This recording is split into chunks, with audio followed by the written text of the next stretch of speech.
Le journal de 7h sur Europe 1, Christophe Lamar. Bonjour Christophe. Bonjour Dimitri, bonjour à tous. Puisque son entourage lui a conseillé de se taire, il prend donc la plume. Emmanuel Macron écrit aux Français.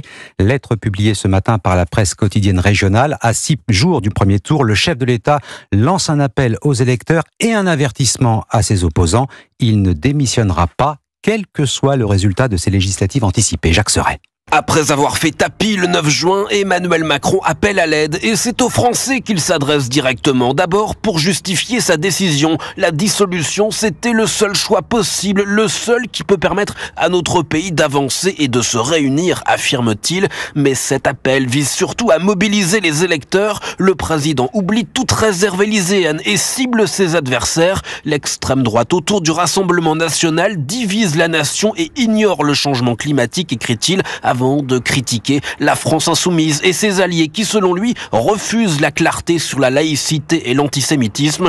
Emmanuel Macron ne mentionne pas les Républicains. En revanche, il insiste sur la troisième proposition, celle du bloc central. Cette troisième voie est la meilleure pour notre pays, déclare le chef de l'État qui promet d'agir jusqu'en mai 2027.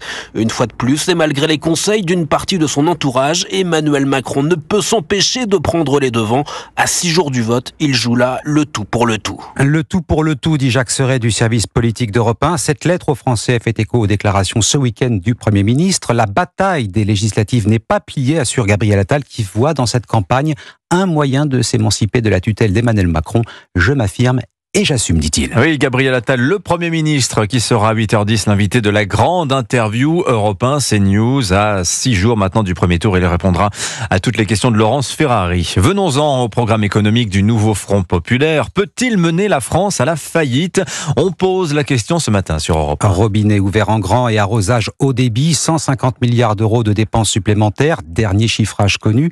C'est beaucoup dans le contexte actuel, surtout quand on se retrouve sous observation des agences de notation et sous procédure pour déficit excessif engagé par Bruxelles.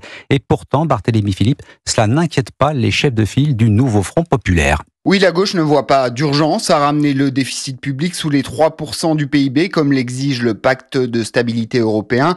C'est l'insoumis Éric Coquerel qui l'a dit lors d'une audition au MEDEF. Nous n'allons pas regarder à la virgule près le déficit en 2027 si on doit, par exemple, légèrement dépasser les 3%. Un choix politique risqué, selon Charles-Henri Colombier, directeur de la conjoncture d'Orexcode. Désormais, Bruxelles peut imposer des sanctions aux États qui ne respectent pas leur programme budgétaire de l'ordre de 0,05% du PIB tous les 6 mois. C'est à peu près 1,5 milliard d'euros pour la France. Dans l'hypothèse où le gouvernement français irait dans une confrontation directe avec Bruxelles, on peut tout à fait imaginer que ce type de sanctions finissent par s'appliquer. Si elle accède au pouvoir, l'Alliance de gauche compte même réclamer la révision des règles budgétaires à ses partenaires européens.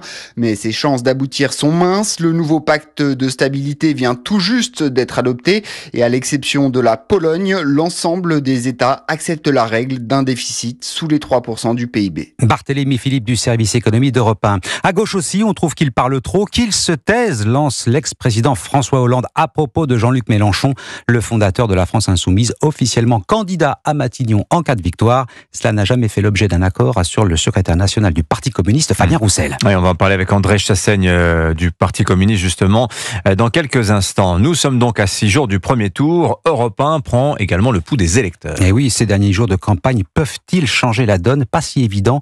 Tout dépend en réalité des habitudes de vote. Certains partis fidélisent bien mieux leurs électeurs que d'autres. Reportages du correspondant d'Europe 1 à Lille, Maximilien Carlier. Il y a d'abord ceux qui ont clairement fait leur choix. Je suis fixée depuis assez longtemps, 3-4 mois.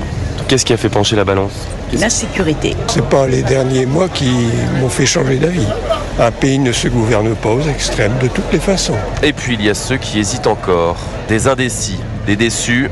Moi, ce que j'aurais aimé entendre, au moins de la majorité présidentielle, c'est qu'est-ce qu'on a fait pour en arriver là ?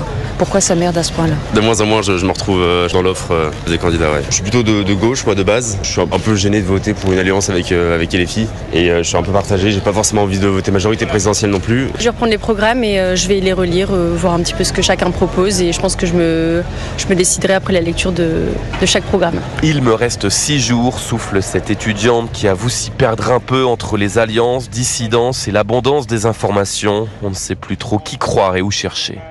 Lille, Maximilien Carlier, Europe 1. Des élections législatives anticipées qui se déroulent sur fond de tensions, toujours en Nouvelle-Calédonie. De nouveaux affrontements ont lieu cette nuit. Plusieurs bâtiments dont le commissariat municipal et une mairie incendiée malgré le couvre-feu. Le transfert de 7 indépendantistes en métropole ajoute de l'huile sur des braises encore incandescentes. Ces militants liés à la CCAT, la cellule de coordination des actions de terrain, sont soupçonnés d'avoir orchestré les émeutes qui ont secoué l'île pendant plus d'un mois. Johan Lecourieux, le maire de Dumbéa, se désole. Il ne voit pas d'issue à cette crise. L'hôtel de la police municipale a été incendié. Nous avons eu aussi une école qui a été partiellement incendiée.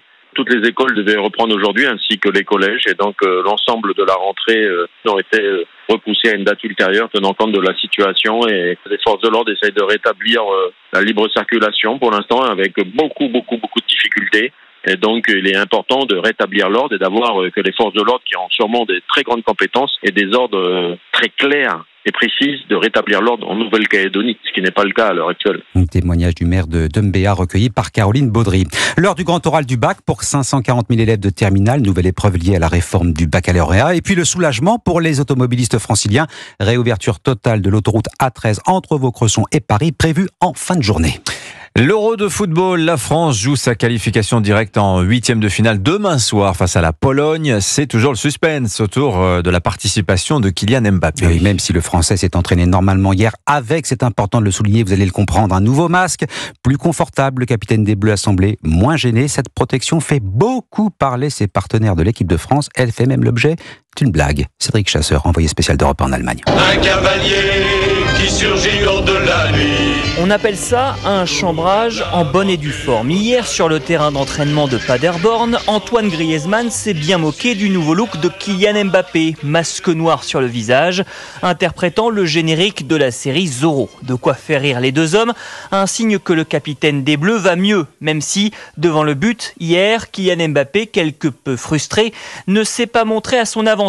Mais le futur joueur du Real prétend bien à une place de titulaire demain face à la Pologne. Le milieu de terrain, Aurélien Tchouaméni. Tout le monde sait qu'il a énormément envie de jouer le prochain match. C'est une surprise pour personne. Évidemment, il aurait préféré jouer sans masque, mais ça va rien changer pour lui. On sait qu'il sera prêt à partir du moment où il sera sur le terrain. Il va nous apporter beaucoup de choses. À commencer par des résultats. Les Bleus n'ont gagné aucun des 7 derniers matchs disputés sans Kylian Mbappé, et c'est sans doute la raison pour laquelle Didier Deschamps semble décidé à titulariser son capitaine demain soir sur la pelouse de Dortmund. Paderborn, Cédric Chasseur, Europe 1. Voilà, France-Pologne, c'est demain soir à 18h et ce sera à suivre sur Europe 1, bien sûr. Évidemment, le match à suivre en direct pendant tout l'Euro de football. Merci beaucoup Christophe Lamar, c'était votre journal.